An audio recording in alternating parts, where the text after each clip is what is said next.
did the plays catch fire? Robin Glendinnings's Kingfisher's Catch Fire is a true story of Herbert Kappler, the head of German police and security services in Rome during World War II, and his relationship with Monsignor O'Flaherty, who worked at the Vatican. Monsignor helped save many Jews and resistance fighters, while Kappler was going around killing everyone. It is now 1948, and Flaherty visits him in prison, and, is wondering if there's any redemption capable of this Kappler fella. And I'm the wrong person to see this. I fucking, excuse my language, hate Nazis. I mean, and I always will. But this was interesting, because I never heard about this, either one of them. And O'Flaherty going against the Pope, who was so Nazi pro. I mean, really, he just killed so many of his own people as well. So this was interesting to see, and the actors were remarkable in that tiny little space, what they did. So, anyway, so I'm giving this a happy face. Part of the Mac Wellman Festival at the Flea is the Invention of Tragedy, which is directed by Megan Finn. In this Mac Wellman play, tragedy is born when someone, in this case the answerer, gets out of sync with the chorus. The chorus is a group of similarly clad schoolgirls who doggedly are determined to cut off the tails of all cats. The answerer arrives late, smokes a cigarette, and develops empathy for cats. She puts on a false tail and a pair of cat ears. An enforcer from the group threatens her with an axe, but it is too late. Since the answerer has discovered freedom, the axe doesn't scare her back into line. This is clearly a paraphrase of the show, and we are warned by the text that paraphrase is misleading. Most of the time we're guided by the narrator, who generally speaks or sings recognizable English. A lot of times everybody else is singing or speaking a kind of gibberish, but it's very clear what the intent is, and I found this to be a very enjoyable, if somewhat baffling play. Happy face. Liebe Weinberg's Round Table centers around love and death. Zach writes for a popular television show called Round Table about a fierce sorceress, Morgan, fighting the evil Mordred with lots of swordplay. Zach goes on a very successful online date where he meets romance novelist Laura. They hit it off immediately. Laura takes a LARP of faith with Zach as he is seriously into live action role playing. Zach's brother Kay is very concerned about Zach, and for very good reasons. While it sometimes gets confusing where the television show and the LARP begins, either way they are both highly entertaining. They reflect what should be happening in the real life of Zach and Laura. This is a poignantly funny story of the messiness of relationships. What should one reveal? The acting is all superb, and Liebe Weinberg is not only an excellent actor, but a magnificent writer as well. Gordy Broadwater directs the fine edge between the fictional aspects and the realities of life. This is a major happy face, my kind of play. Love fairy tales. 9 circle plays by Mioniso Odofio at the New York Theater Workshop. The first play is Run Boy Run. It's about a married couple, and the husband seems a madman, and he screams a lot, and we do not know why. And then eventually, after a lot of confusion, we realize that he is having a memory problem about his past, which includes his whole family. And the family has appeared in the form of ghosts. And the very thick accents and a lot of screaming, lot of noise. I didn't understand much of it, and it became very, very disturbing for me. And I just didn't get involved. I don't know why not. Yeah. I know, and I happen to have seen the very first play that she did called Sojourners, where we meet these characters for the first time. She was what the hell is her name? Abyssimia. Odofio. Abysema. She was married to this other guy that moved back to Nigeria, and she ended up with Disciple. And I don't know, they've been married 30 years. It's like, why is she with this guy? He's constantly ranting and raving. Even from the very beginning, he was ranting and raving, and in old age, she's now a widow. This the second one. It's like we're seeing all these plays out of order in this 9-person cycle.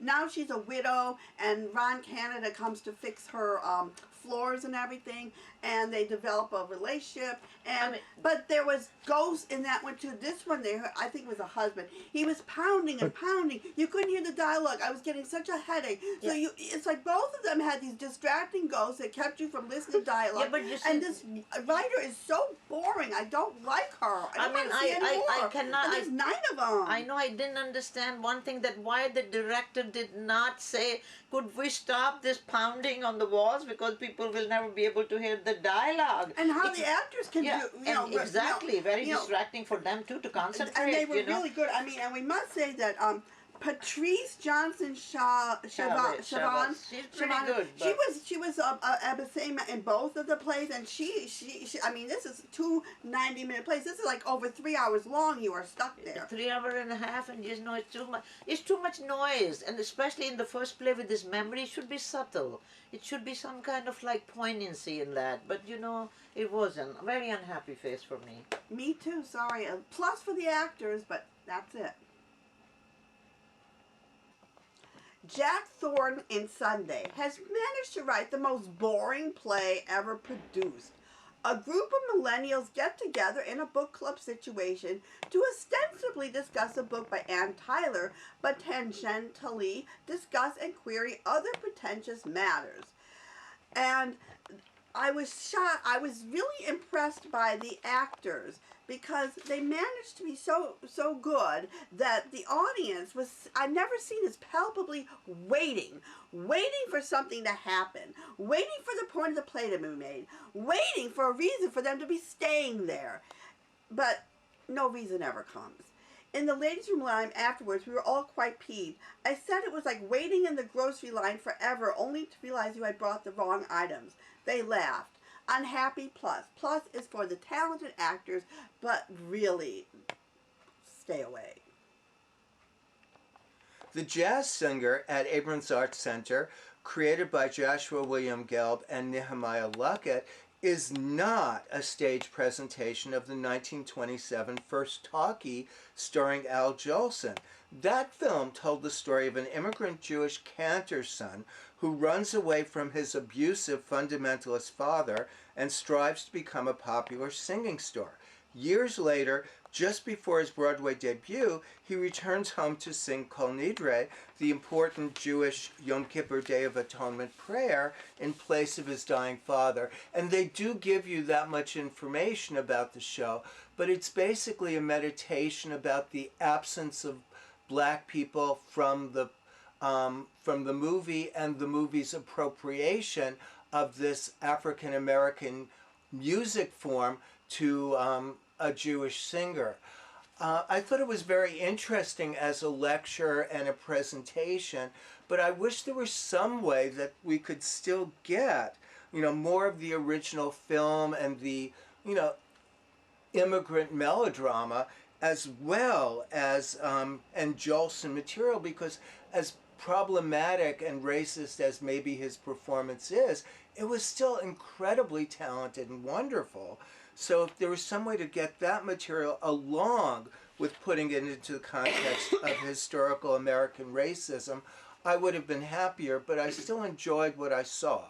And we should also say they gave us a little bit of the history of the film, too, that it was the first talkie. So at one point, they didn't have the sound system, so they had a real minor key New Orleans musician doing the right, when it was presented in Harlem, it was the silent version with a New Orleans jazz musician playing the sort of modern jazz material and a Jewish cantor doing the Jewish material. And they kept saying this is a play about, what was it, redemption, assimilation? What were the 3 things that kept coming into our heads? At this point I don't remember. Oh, assimilation, appropriation, and atonement. And ironically, what got me, I mean, I was sort of enjoying, then all of a sudden it kind of like hit me like, excuse me, hold everything. And I know I'm going to get in trouble with this, and you're going to misunderstand me completely. But excuse me, this is a story about a religious Jewish family, and the guy, the son, turning his back on religion and becoming assimilated. and they were appropriating this Jewish story to talk about the African American blackface experience. And I'm like, I'm sorry, we don't get enough religious Jewish stories. We finally get one, and you're taking over it and turning it into something else. And I'm sorry, but I kind of was getting annoyed. I got annoyed, like, you know, everyone's always saying, oh, it's so nice to be represented, so nice. But you know what? Religious Jews are never represented. And Well, I'm sick of it. my feeling, I'm not religious, I know, but exactly. I felt the movie presents the father as an absolute monster who's abusing his son, so it doesn't give a good presentation of religious Jews. And this was mostly black performers reacting to it, and the whole idea of calling a movie The Jazz Singer when jazz is a black art form, and the only black person we see, you know, a little bit the back view of a maid for 30 seconds. So they were incensed about that. Yeah, but you know what? On the other hand, I mean, jazz also has a history in Jewish religion too, because there was this really interesting fringe show a while ago, I don't know if you saw it, where they took, like, you know, old 1880s cantorial music and how it changed, and eventually it turned into Rhapsody in Blue, into Gershwin's jazzy symphony. Right, So but again, like, but a lot of African Americans sort of resent Gershwin's appropriation as well. But it wasn't appropriation, because jazz is not just black, it's Jewish, it's got lots of different elements. And instead of turning this into a black and Jewish situation, why can't they turn this into a blended situation, into an assimilated situation, instead of, oh, bad Jew, only the blacks are good, you well, know, not and how dare necessarily you do this bad. blackface. It's just that like, erasing no. the blacks is something that offended them. And, you know, you've got to admit, as wonderful as the singing is, Jolson doing blackface is very difficult to accept in 2019. Oh, definitely, and I'm completely against blackface. I think blackface is disgusting and reprehensible.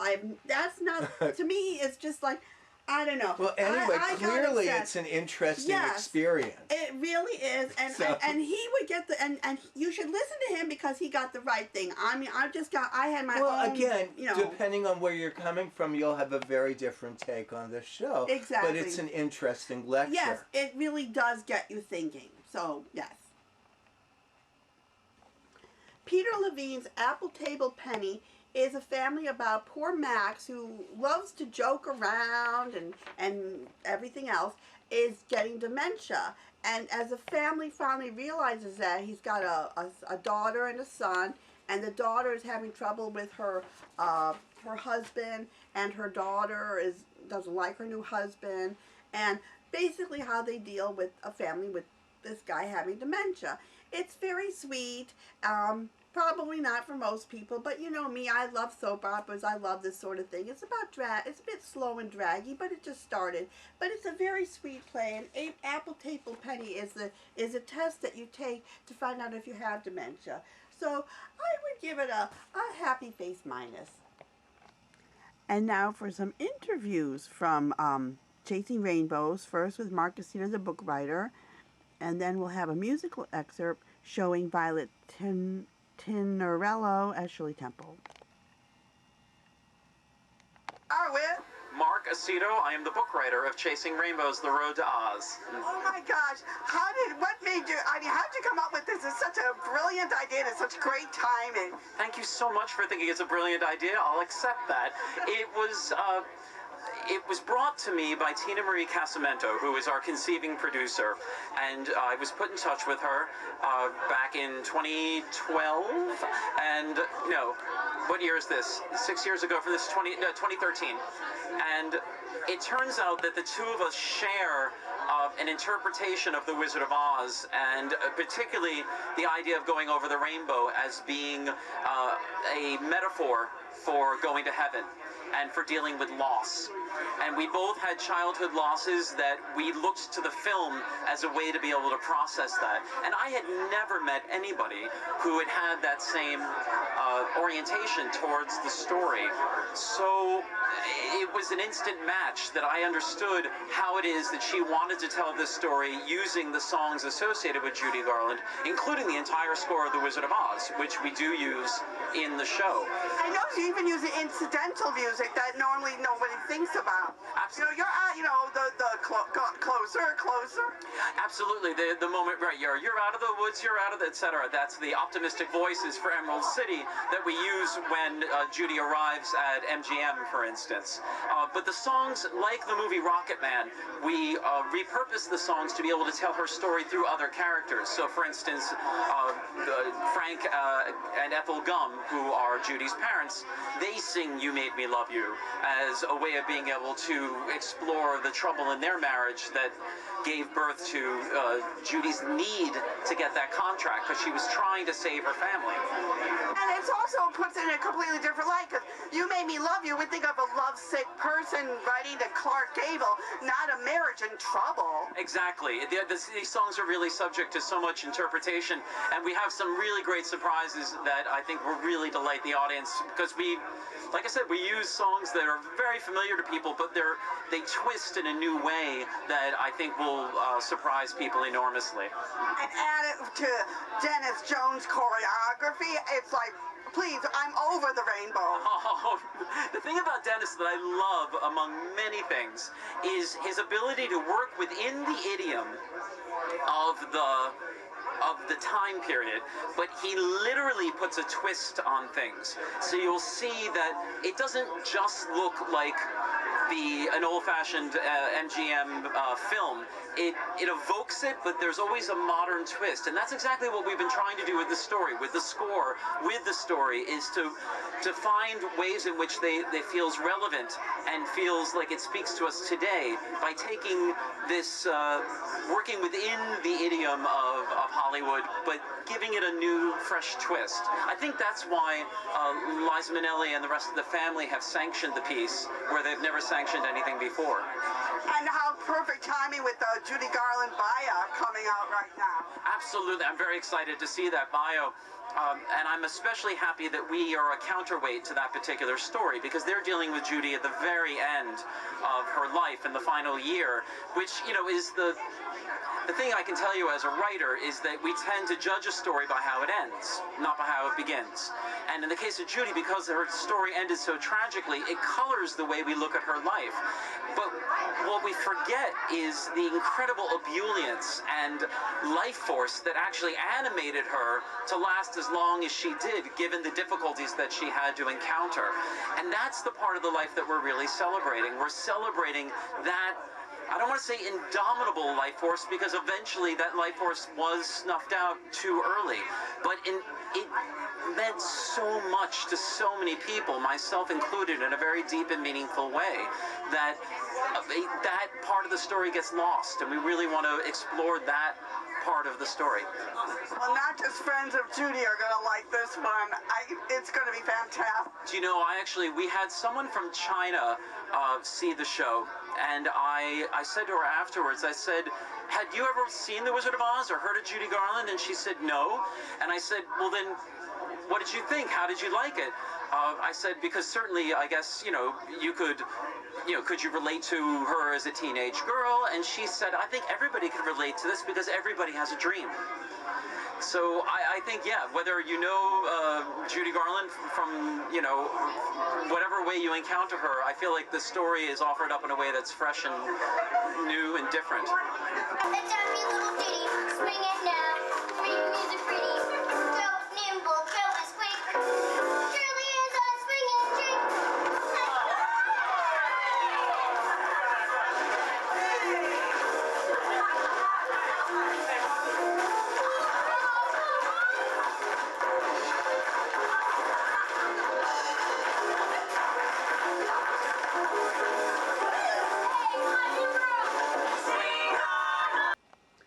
Axis is presenting Edgar Oliver's latest storytelling installment called Victor, about this friend of his that used to be a short order cook at the old 2nd Avenue Deli on 10th and 2nd, but got fired and became homeless. But they maintained this interesting friendship.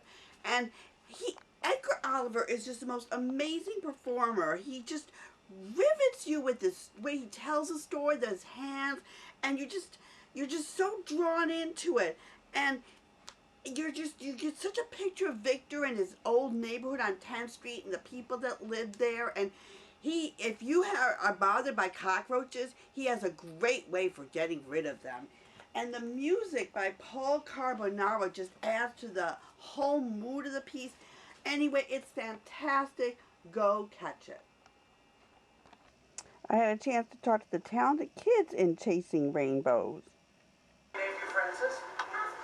What makes you say that?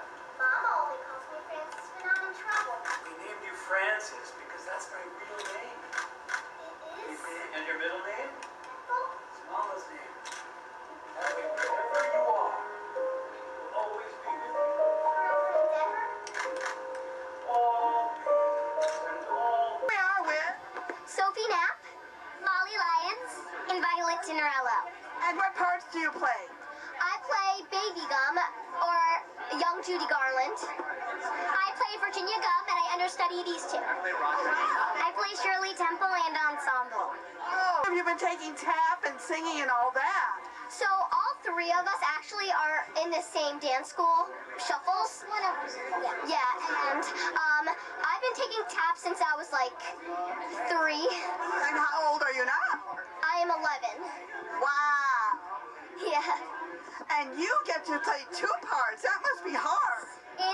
It's very hard, but most of the time I'm on stage with them, so it's just getting their movements and stuff. So like, say Shirley's on stage, I'm usually on stage with her, or say Baby's on stage, I'm usually on stage with her anyway. So I just have to learn their parts. And what's it like playing this iconic Shirley Temple? I mean, ever since I was like literally 3 years old, I've always loved Shirley Temple, Judy Garland, Elvis Presley, like literally all of them. Like I collect vintage hats and purses, and I have all these old books, and in my room there's a vintage chandelier. Like my mom calls me an old soul. I just always love that stuff.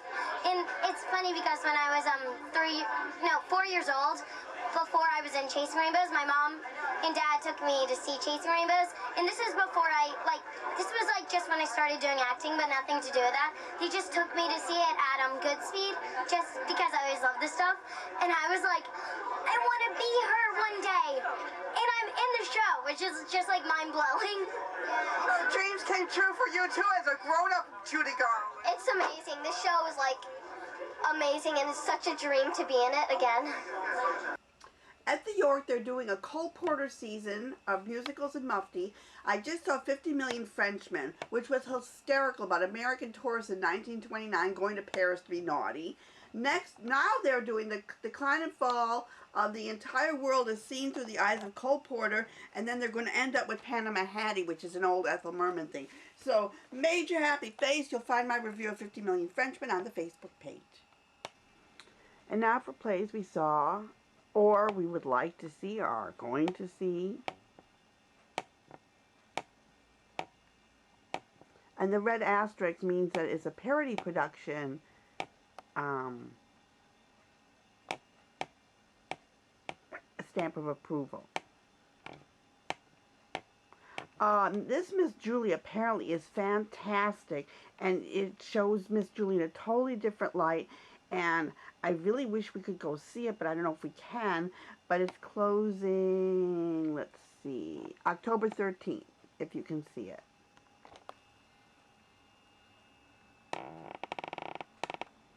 Uh, 2020 A Fantasy. Leslie Delia is going to go see that, but it falls in the cracks from the 16th to the 20th. Just got 4 days of performance. So look for the review on the Facebook page. Apparently it's supposed to be very good. And also, Leslie Delia also loves Labor Lost at the Jean Franco Theater, which I'm hoping to get the review before I get to the end of the list. But if I don't, go to the Facebook page and read the review there, because this is an important production, because it's from the Jeff Hunter Charitable Trust Fund. And I did get a chance to see this. Oh my gosh, you have to go see it. You are going to see stars like you've never seen before, because they aren't stars yet, but they will be. I mean, the singing is just, and the story, it's so moving. They have tissues, it's great. I will review it more in the next show, but do go to Paper Mill to see it. This one's worth the trip. These are all shows I wish I hopefully can see, but who knows if I have time. And we've seen Pizza Man, and Jan saw it, loved it. And Stupid Fucking Birds is hysterical, from Life Sucks playwright, about this time the seagull. He just really gets Chekhov. Performance for One is still going on. And Who Killed Edgar Allan Poe. And the Fringe Festival is going on. So check out, you know. And New Victory is back with the season, starting with the Pout Pout Fish. And Players Theater has Alice in Wonderland. Bunch of Broadway stuff. And so much is going on at 54 Below with all these wonderful Scott Siegel events. Cheetah Rivera, Karen Buford, Marilyn May. And Theater Works Silicon Valley, that just got the Tony Award, is having a concert. So check out this Tony Award winning troupe. And we'll discuss Wrong Man on our next show, but go for Joshua Henry and Travis Wall's choreography. It's stunning. And of course, musicals and Mufti. A chance to see Cole Porter, shows that you've never seen before. And 59 is 59. I'm just going seeing everything there. They are having a heck of a run. 92nd Street Y, they are having, I mean, goodness sakes, Julie Andrews and Michael Shannon and all sorts of amazing people. And Glass Menagerie is at the Wild Project. We love our Tennessee Williams. Our own Valerie David is at the doing the Pink Hulk at 14th Street Y till October 13th. Check it out. Fun shows going out there for New City to Life. And Ludwig and Bertie looks really good. The Gala for Ellen Stewart, October 22nd. All My Fathers has this amazing cast in it. BAM. If you want to go see the Lehman Trilogy at noon, it's one of those filmed theater things. Lots going on at BAM again, and the Brick. Nick of Time, Leslie DeLeo's review of Love's Labor Lost. Thomas G. Waits had an inspired idea to adapt and direct Shakespeare's comedy romp Love's Labor's Lost by adding music loosely from the Summer of Love and Woodstock era. The cast is dressed in bell-bottoms and hippie chic and handles the language and the musical numbers earnestly and gracefully. The Doors' Light My Fire, Stone Symphony for the Devil, as well as Beatles' feel-good numbers like In My Life and I Want to Hold Your Hand are excellent compliments to the action of the play. The men have taken a vow to eschew women for 3 years right before a bevy of loveliness descends upon them. Love's Labor's Lost is a sweet success made possible by the Jeff Hunter Charitable Trust, and she gives this a happy face. And Sincerity Forever, that review will show up on our Facebook page. And Heroes of the Fourth Turning is next at Playwrights Horizon. Hopefully we'll get to all these things at some point. Don't forget to pick up your Performing Arts Insider, Cultural Heartbeat of New York City. And our next show is October 26th. Make sure to find all our reviews on Facebook, Twitter, and YouTube.